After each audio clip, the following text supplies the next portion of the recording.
Today, we're going to tackle one of the most powerful and, let's be honest, one of the most misunderstood tools we have in the fight against climate change: carbon pricing.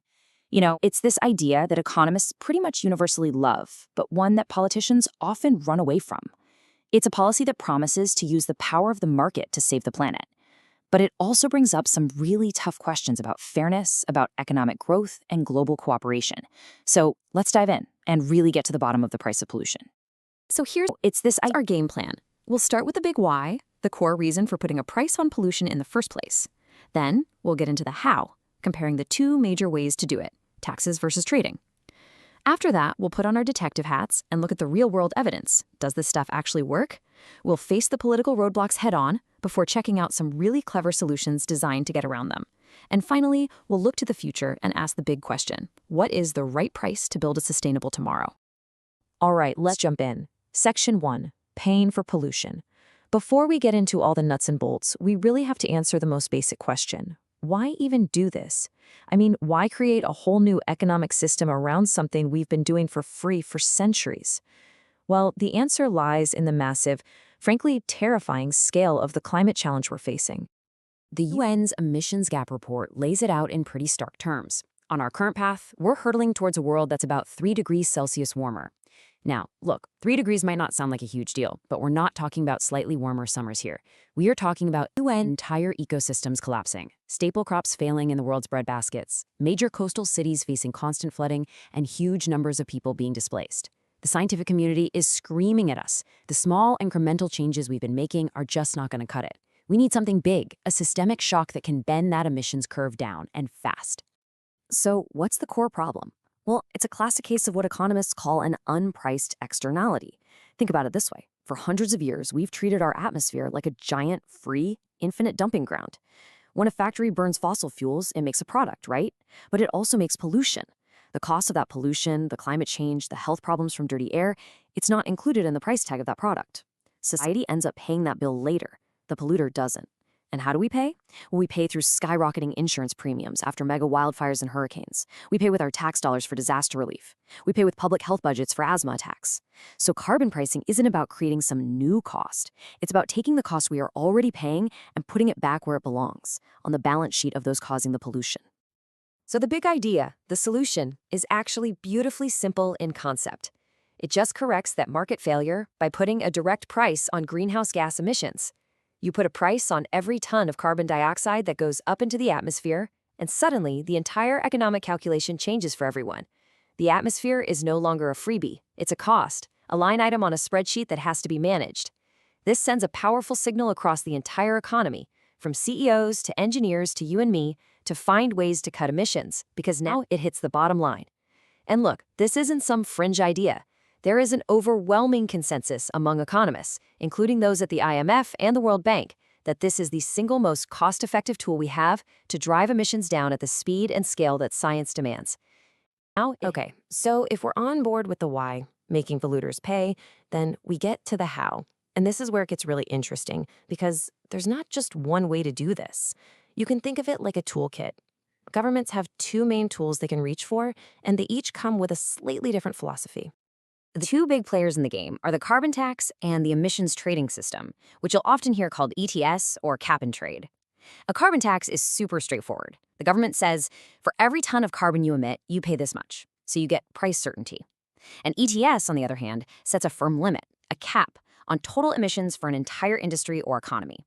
Then, companies have to buy and sell permits to pollute within that cap. This gives you emission certainty. Let me put it another way. A carbon tax is like setting the fine for speeding at, say, $50. You know exactly what the price of speeding is, but you don't know for sure how many people will actually slow down. An ETS is like issuing a fixed number of speeding tickets for the whole country.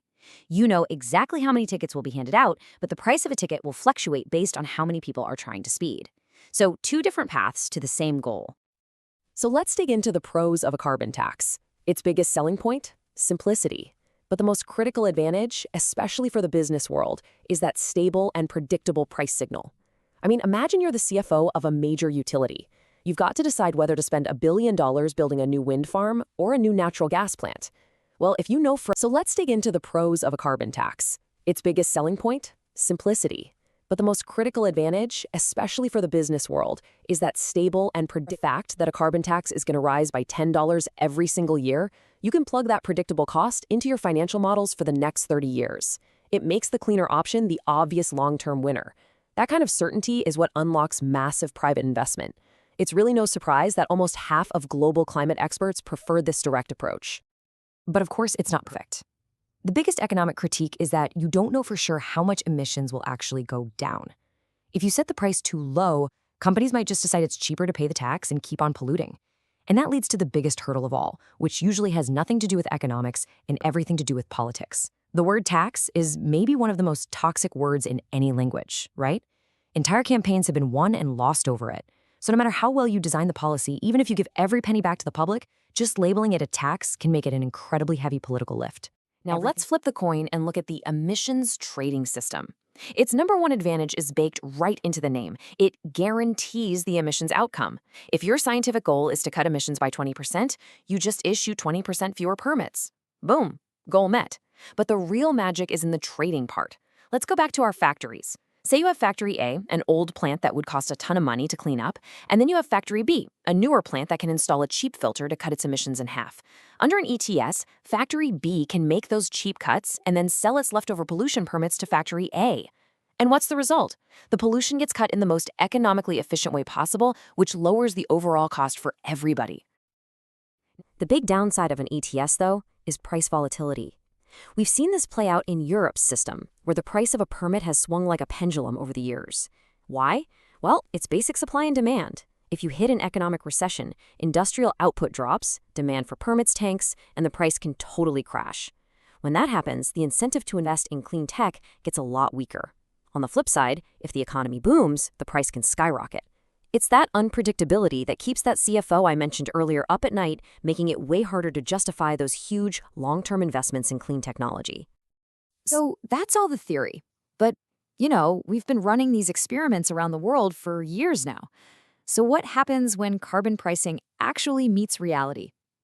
Does it really cut emissions? This is not some niche, fringe policy anymore. Just look at this map. From China to California, from Canada to the entire European Union, 75 different countries and regions have put a price on carbon pollution. And what's really fascinating is that it's not just national governments.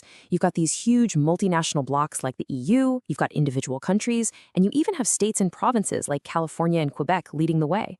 It just shows you how flexible this idea is. It can be adapted to fit all sorts of different political and economic situations all over the globe. And check out this number right here, because it really shows you how fast this idea has moved from the classroom to the real world. A decade ago, only 7% of global emissions were covered by a carbon price. Today, it's over 25%. That is a massive shift in global climate policy. It means that for a quarter of all the pollution we're pumping into the sky, there is now a direct economic consequence. The era of free pollution is slowly but surely coming to an end. But check out this number. Here's the billion-dollar question. Does it actually work? Does it reduce emissions? The evidence is piling up, and the answer is a pretty clear yes. Look at the data. A big study by the OECD, that's the first bar, found a direct link. For every €10 increase in the price of carbon, emissions dropped by almost 4%. But it gets even better. When researchers pulled together the results from 80 different studies, that's the taller bar, they found consistent, significant emissions reductions, sometimes as high as 15%.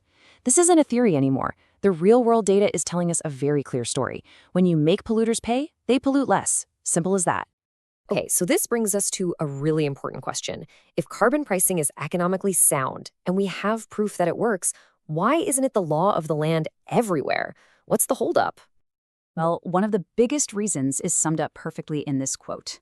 Let's just be blunt about it. The fossil fuel industry has incredibly powerful and well-funded interests that spend billions, literally billions of dollars, lobbying governments to kill, delay, or water down climate policies.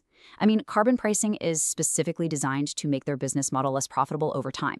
It's a direct threat to a multi-trillion-dollar global industry, and you better believe that industry is fighting back with every tool it has. And beyond that direct opposition, policymakers face three other big political headaches. First is the competitiveness fear. A German steelmaker might say, hey, if you tax my carbon, I can't compete with a steelmaker in a country with no tax. I'll have to move my factory overseas. That's the carbon leakage problem. Second, you have public buy-in. It is a tough sell to ask a voter to pay a little more for gas today for a climate benefit their grandkids will get to enjoy. The costs feel immediate, but the benefits feel really distant. And finally, there's the global what about them problem, the classic free rider issue. It's the argument that it's just not fair for one country to take on these costs if its major competitors aren't doing the same. Now, these are tough, legitimate challenges, but here's the good news. They are not impossible to solve. And this is where the policy has gotten really, really smart in recent years, with new designs that are specifically engineered to diffuse these political landmines. First up, we've got a policy called carbon fee and dividend, which you can see in places like Canada and Austria. It's a simple two-step. Step 1. You collect a rising fee on carbon pollution right at the source, the mine, the well, or the port. Now, that's a key detail. By collecting it upstream where the fossil fuels first enter the economy, it's super simple to administer. You're only dealing with a few hundred companies, not millions of people. That price then naturally filters down through the economy. Then, step 2. You take every single dollar of that money and you send it directly back to households in equal shares as a regular check, a dividend. Now, this is where the magic happens. Wealthier people tend to have bigger carbon footprints. They fly more, drive bigger cars, live in bigger houses, so they end up paying more in carbon fees. But, and this is the key, everyone gets the same dividend check back. So let's do some quick math here. Say a wealthy family pays an extra $200 a month in higher costs, while a lower income family only pays an extra $50. Well, if the dividend check that goes out to every single household is $100, that wealthy family is still down $100, but the lower income family is actually up $50. This completely flips the script on fairness. It turns a policy that could hurt the poor into one that actively helps the most financially vulnerable people in society, which helps build a really broad base of public support. The other really smart innovation is the Carbon Border Adjustment Mechanism, or CBAM.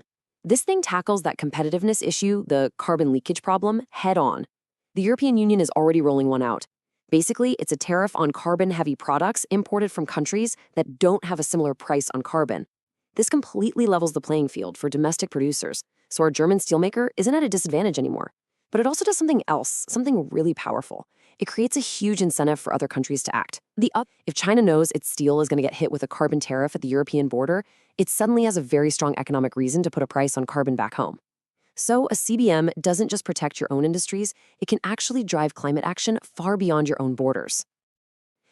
So these smarter policy designs are helping clear the political path.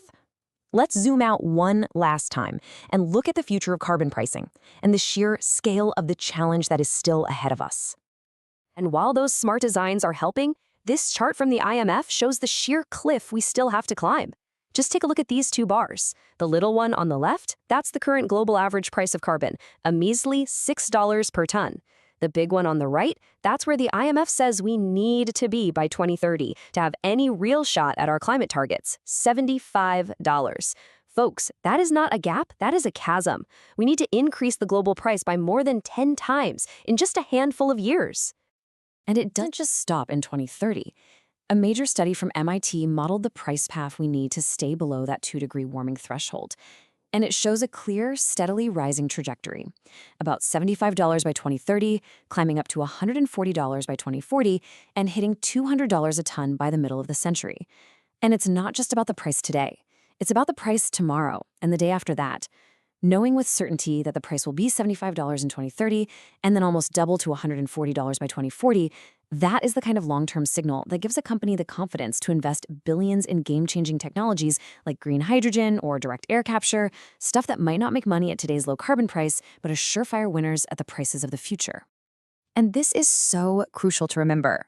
Carbon pricing doesn't exist in a vacuum. In fact, it's at its most powerful when you combine it with other policies in a classic carrots and sticks approach. Think of it this way. Subsidies, like the huge tax credits for electric vehicles and solar panels, those are the carrots. They pull people and companies toward clean technology by making it cheaper. Carbon pricing is the stick. It pushes them away from fossil fuels by making pollution more expensive. And when you have both the push and the pull working together at the same time, the effect is magnified like crazy. That's how you get this incredible result, nearly 4 times the private investment in clean energy compared to just using subsidies on their own. So, we end right where we began, with a price. We've spent this whole time trying to understand the price of carbon, the policies that set it, and all the debates that surround it. But the final, and honestly the most important question, isn't about the cost of action. As we see the bill for climate-fueled disasters get higher and higher every single year, the real question we have to ask ourselves is this: what is the cost of doing nothing?